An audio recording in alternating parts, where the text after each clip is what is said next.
What I want to ask, does this feel like old history to any of the four of you? Sometimes I get, we hear out there, it's time to move on, right? It's been 6 whole months, time to move on. Does this feel like old history and time to move on? You can just say yes or no. No, sir.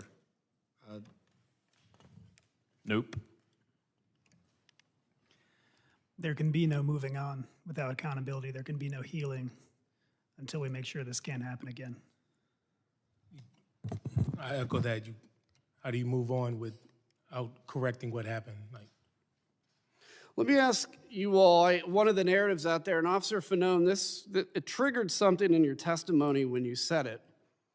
So there's been this idea that this was not an armed insurrection, and as if somehow that is justification for what happened. We know the hugs and kisses. We know it was BLM and Antifa, right? Of course, then you would, I'm sure, want to investigate that if that's the case.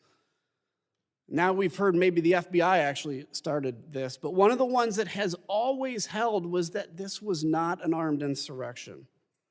Officer Dunn, you mentioned that those that stormed the Capitol were very well organized and trained, and let me ask you, and I'll ask actually to all four of you, and Officer Hodges, I know this was part of your job initially before you responded to the Capitol. If in the middle of all that melee, you see somebody with a gun in that crowd, would you be able to go out, apprehend, arrest them, read them their rights, and go through that process? Or was the mission at the moment survival and defense of the Capitol? So I'm asking, is it possible that people maybe had guns, and we've seen that actually there were, but this idea that, wow, people weren't arrested with guns, at the time it was raw survival. We can just start on the left. Let me ask you, what's your response to that? For those people who continue to downplay this violent attack on our democracy and our officers, I suggest them to look at the videos and the footage right now, because common things were used as weapons, like a baseball bat, a hockey stick, a rebar, a flagpole, including the American flag, pepper spray, bear spray. So you name it. You have all these items and things that were thrown at us and used to attack us. Those are weapons. No matter if it is a pen, the way they were using these items, it was to hurt officers. It was to hurt police officers.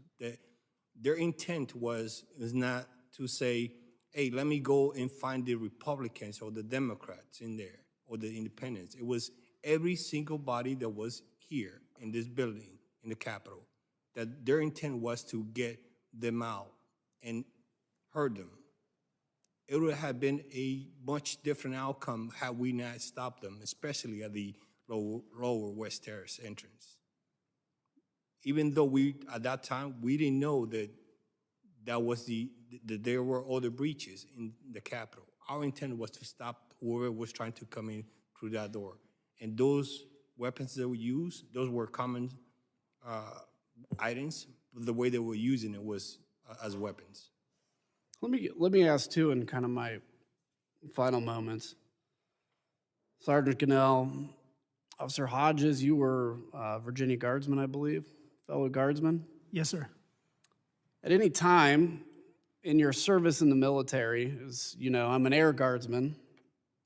And Sergeant Cannell, you specifically mentioned your time in Iraq.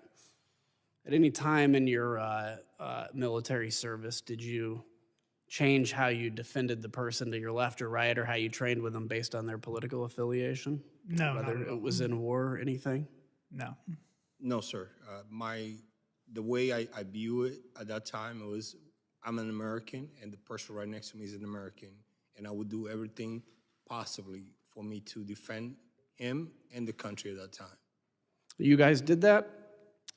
You guys did that in the blue. Yes, sir. And I want to say that is the mission of this committee.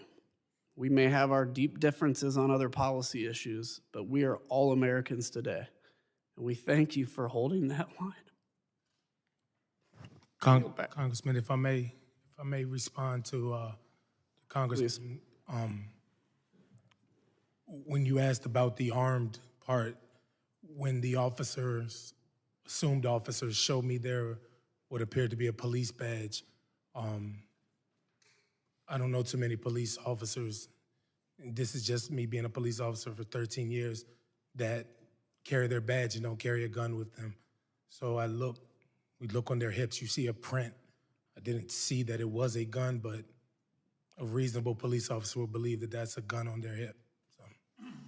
And just to quickly be specific, a print is basically what looks like the outline of a gun. That's correct.